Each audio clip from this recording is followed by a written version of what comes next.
அதிகாரம் திருவசனங்கள் 1-13.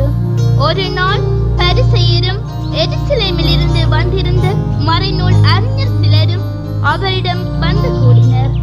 அவருடைய சீடருள் சிலர் தீட்டான, அதாவது கழுவாத கைகளால் உண்பதை அவர்கள் கண்டார்கள். பரிசேயரும் ஏன் யூதர் அனைவருமே தம் மூதாதையர் மரபை பின்பற்றி கைகளை முறைப்படி கழுவாமல் உண்பதில்லை?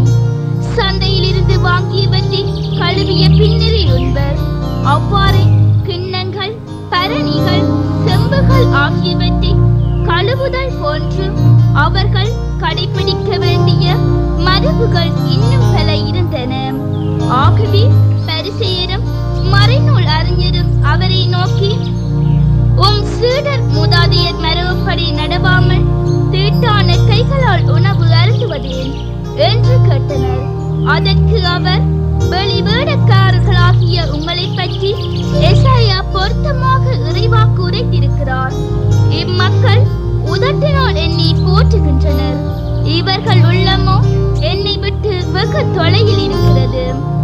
மனித கட்டளைகளை கோட்பாடுகளாக கற்பிக்கின்றனர், இவர்கள் என்னை வழிபடுவது வீண் என்று அவர் எழுதியுள்ளார்.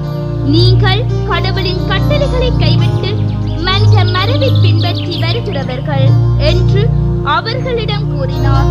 மேலும் அவர் உங்களை உங்கள் மரபை நிலைநாட்ட கடவுளின் கட்டளைகளை வெகு திறமையாக புறக்கணித்து விட்டீர்கள்.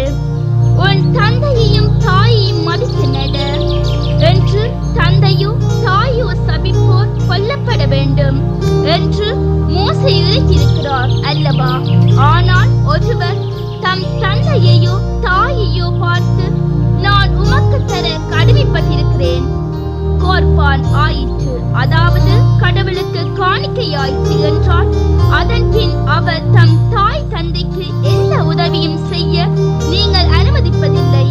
இவ்வாறு நீங்கள் பெற்றுக்கொண்ட மரபின் பொருட்டு கடவுளின் வார்த்தையை பயனற்றதாக்கி விட்டீர்கள். இதுபோல நீங்கள் பலவற்றை செய்திருக்கிறீர்கள் என்று அவர்களிடம் கூறினார். இது வாழ்வரும் இயேசு கிறிஸ்துவின் நற்செய்தி. கிறிஸ்துவே